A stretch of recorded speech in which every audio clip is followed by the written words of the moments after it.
All right, let's talk about Holmfirth. It's a small town in West Yorkshire, and chances are you've probably seen it before, or at least you think you have, because that picture postcard image that you might have in your head, well, that's just chapter one of a much, much deeper story.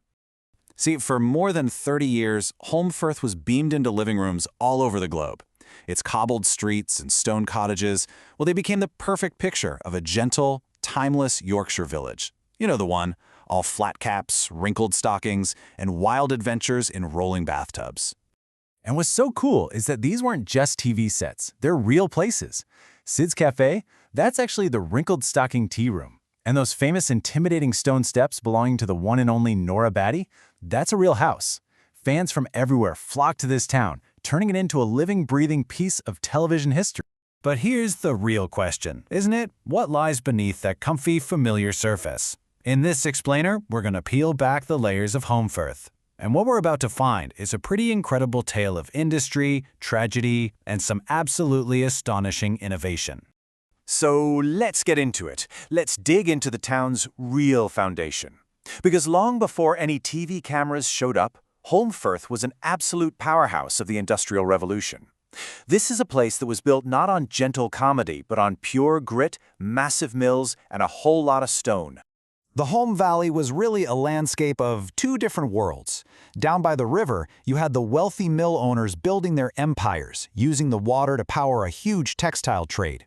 But way up on the steep hillsides, the traditional hand-loom weavers saw those new machines as a huge threat, sparking all kinds of unrest, even Luddite riots, where workers literally smashed the machines they thought would steal their jobs.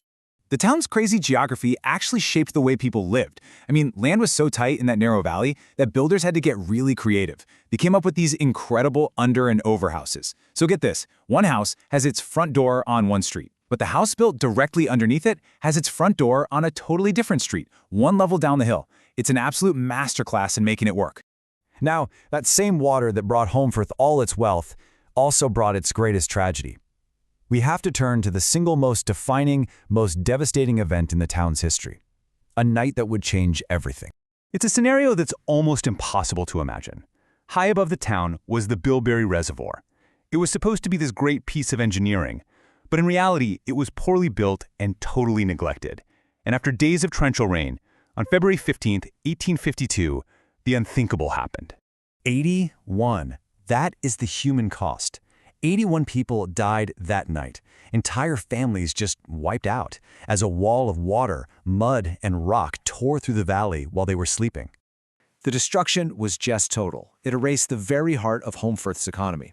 When the water finally went down, the town had lost 4 mills, 10 dye houses, 27 cottages, and so many other homes and bridges. It left thousands of people with no work and no place to live. And what's truly terrifying is how fast it all happened. At 1 in the morning, the embankment just goes. Half an hour later, the entire town of Holmfirth is engulfed. By sunrise, the people who survived looked out on a valley they couldn't even recognize. The power of this flood was just unreal. The eyewitness accounts are horrifying. They talk about massive, 4-ton stone blocks being thrown around like they were pebbles. In one case, a 10-ton steam boiler was carried over a mile down the river. And amid all that huge destruction, there are these deeply personal, heartbreaking stories. One of the victims, just a small child, was never acclaimed or identified. For 150 years, they lay in an unmarked grave, until local school children raised the money for a headstone, finally giving a name, of sorts, to the unknown child of Holmfirth. But out of the depths of that unbelievable tragedy, Holmfirth managed to reinvent itself in the most unexpected way possible. Yeah, long before it was famous for a sitcom, this little Yorkshire town became a global pioneer in a brand new art form, the movies. This is all thanks to one guy, a local visionary named James Bamforth. He started out making lantern slides, but he quickly saw the potential in moving pictures. His 1899 film, The Kiss in the Tunnel, is now seen as a huge moment in cinema history. He pioneered editing techniques to tell a continuous story, something audiences had literally never seen before. And when movies got too competitive, he pivoted again and created those famous, cheeky seaside postcards that basically defined British humor for generations. And he did it all right there in town. Bamforth basically turned Holmfirth into his own personal movie set, and he used local people as his movie stars. Can you just imagine the scene?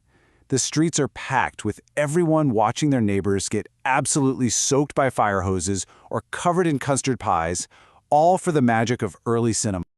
Now, when a town has a history this rich, it's no surprise that it's collected a few strange tales and whispered secrets along the way. And believe me, this is where the story gets really weird and really wonderful. I mean, it sounds totally made up, doesn't it? A tiger walking down a Yorkshire street on a leash. But here's the amazing thing. The answer is yes. This is not a legend, it's a fact. And it's one of Holmfirth's most charmingly bizarre true stories.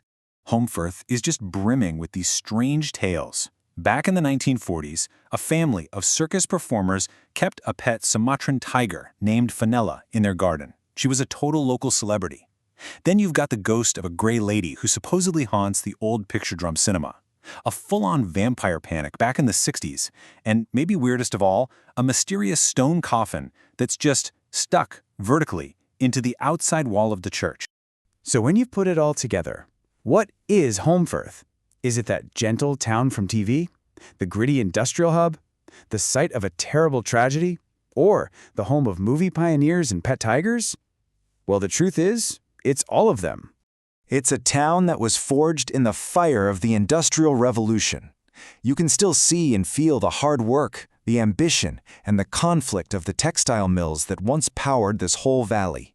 It's also a place that was forever scarred by a disaster that's hard to even imagine.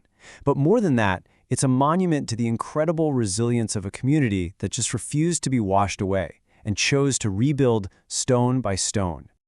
And through everything, it has stayed this creative, quirky, and surprising place.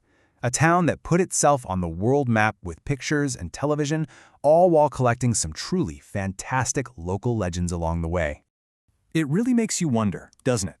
The next time you see a familiar place on a postcard or on TV, it's worth asking yourself, what other stories does it have to tell? What kind of grit, what tragedies, and what forgotten triumphs are hiding just beneath that pretty surface?